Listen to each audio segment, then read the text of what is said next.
Relayé par AppsNow, le décès tragique du petit accable ses parents qui ne comprennent pas comment l'école maternelle de Harlem ait pu être aussi négligente.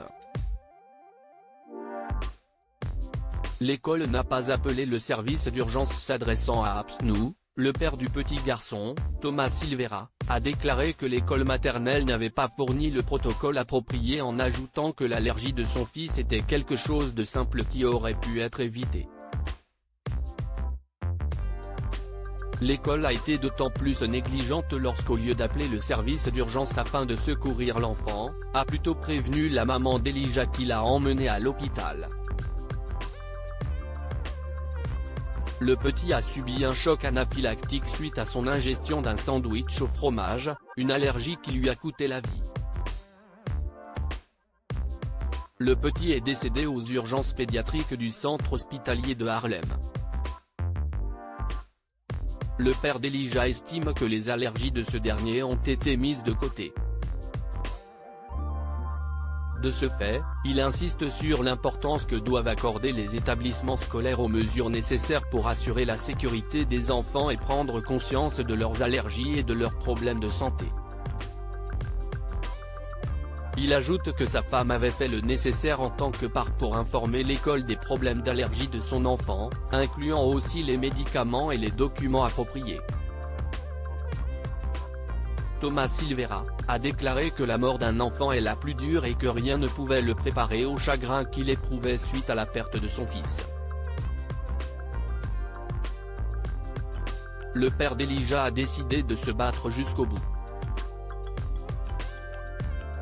Il a déclaré « Je suis énervé que cela ait dû arriver à mon fils, mais la prochaine chose que je ne veux pas, c'est que cela arrive au fils ou à la fille de quelqu'un d'autre. »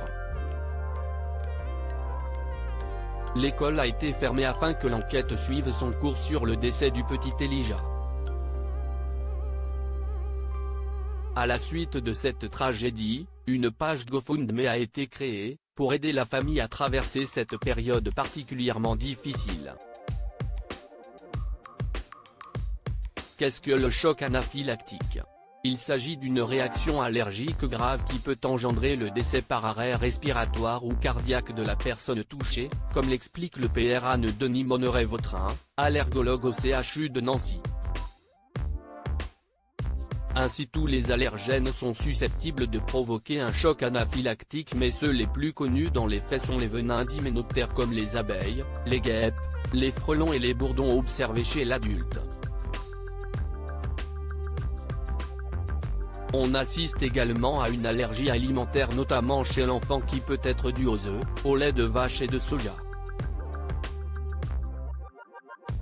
Selon la spécialiste, les allergies alimentaires sont constatées de plus en plus chez les enfants de moins de 4 ans ou encore chez les nourrissons de moins de 13 mois. Les symptômes du choc anaphylactique peuvent faire l'objet d'une simple réaction ou être plus sévères. La spécialiste précise que dans la majorité des cas, des signes cutanés apparaissent comme l'urticaire, les démangeaisons, l'éruption cutanée, le gonflement des paupières, des lèvres, de la langue, de la gorge et des mains. Toutefois, des symptômes plus sévères peuvent survenir et concernent l'appareil digestif et respiratoire, avec l'apparition d'une diarrhée ou un asthme, 20 minutes après avoir ingéré l'aliment allergène. Par ailleurs, le symptôme le plus grave est la chute de la pression artérielle en dessous de 6 qui peut engendrer une perte de connaissance. Un œdème au niveau de la muqueuse laryngée peut aboutir à l'asphyxie. Un retard ou un défaut d'une injection d'adrénaline peut avoir des conséquences dramatiques, insiste le docteur Bertrand Lézy, pneumologue à l'hôpital Robert Debré à Paris. Les raisons à cela se résument à un retard de diagnostic, une crainte du stylo auto-injecteur ou encore un manque de formation.